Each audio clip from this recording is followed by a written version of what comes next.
30 secondes. C'est à peu près tout ce qu'on a pour capter l'attention et pour convaincre. Aujourd'hui, on va faire quelque chose d'un peu différent. On va prendre un vrai script TikTok pour l'immobilier à Casablanca et on va le décortiquer seconde par seconde. L'idée, c'est de découvrir la formule qui se cache derrière, une formule de communication qui, vous allez voir, est redoutablement efficace et applicable bien au-delà de ce domaine. Allez, on plonge dedans. Tout commence ici, avec ces quelques mots. C'est ce qu'on appelle l'accroche, le hook. En moins de 3 secondes, le but est simple, stopper net le défilement et s'adresser à une seule et unique personne, le propriétaire d'un appartement dans ce quartier bien précis. Mais qu'est-ce qui fait que ça marche aussi bien? Eh bien, il y a plusieurs choses. D'abord, un ciblage quasi chirurgical. Propriétaire à Val-Fleury, on ne peut pas être plus direct. Ensuite, une date butoir très claire, 2026, qui installe tout de suite un sentiment d'urgence. Et enfin, des enjeux hyper dramatiques. Soit c'est le succès total, soit c'est l'échec cuisant. Pas d'entre-deux. Et c'est cette tension qui donne envie d'écouter la suite. Une fois que l'attention est bien captée, le script ne perd pas une seconde. Il enchaîne directement sur le cœur du problème. C'est la deuxième étape de notre formule. Définir clairement les enjeux. Le langage est simple, il est direct. Locataire plus exigeant, concurrence plus forte, loyer sous pression.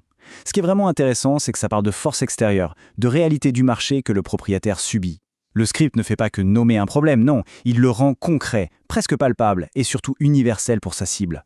Et là, la technique est de présenter un choix très clair, presque binaire. D'un côté, le risque, un appartement qui n'est plus adapté et qui devient une perte financière.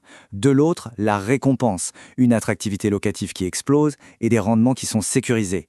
En opposant ces deux futurs comme ça, la décision d'agir paraît soudain beaucoup plus urgente, beaucoup plus tangible. Ok, passons à la suite, voyons comment le script pivote et transforme ce problème en une véritable opportunité. C'est l'étape de la promesse, le moment où la peur commence à se transformer en espoir. 3, pas 4, pas 5, juste 3. Toute la complexité d'une rénovation, de travaux, est condensée en un seul chiffre. Un chiffre simple, facile à retenir et surtout qui semble gérable. C'est une astuce psychologique assez brillante pour rendre la solution accessible et beaucoup moins intimidante. Et là, c'est très malin. Le script ne dit pas quels sont les ajustements, il dit pourquoi ils sont importants. Augmenter l'attractivité, sécuriser le rendement, pérenniser l'investissement. On ne vend pas des travaux. En fait, on vend des bénéfices. Ça attise la curiosité et ça donne envie de savoir le fameux comment. Alors voilà, c'est le point crucial. Après avoir fait une belle promesse, il faut immédiatement prouver qu'on a les moyens de la tenir. C'est l'étape de la crédibilité où on donne un petit aperçu, juste un aperçu de son expertise.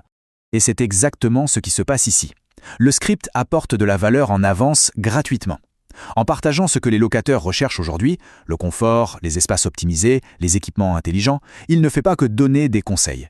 Il démontre une connaissance très pointue du marché. Il ne dit pas « faites-moi confiance », il le prouve par l'exemple. On arrive à la dernière partie, et c'est sans doute la plus critique. Comment transformer un spectateur passif en un contact actif, en un lead?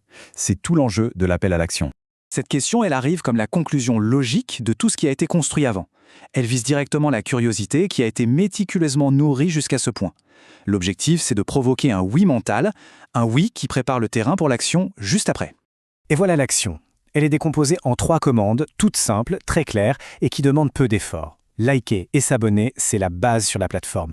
Mais le commentaire Val-Fleury, ça, c'est la clé. Ça permet non seulement de mesurer l'engagement, mais surtout d'identifier publiquement les prospects les plus qualifiés. C'est simple, mais c'est d'une efficacité redoutable. En résumé, ce qui a l'air d'être une simple vidéo de 30 secondes est en réalité une mécanique de précision en 5 temps. Une accroche pour stopper, un problème pour créer un enjeu, une promesse pour donner de l'espoir, une preuve pour bâtir la confiance et un appel à l'action pour convertir. C'est une formule délibérée, répétable et vraiment très puissante. Et tout ça, ça nous laisse avec une question de fond. À une époque où notre durée d'attention est plus courte que jamais, est-ce que la structure, la formule, n'est pas devenue plus importante que le message lui-même pour réussir à se faire entendre? C'est une idée à méditer. Merci d'avoir suivi cette analyse.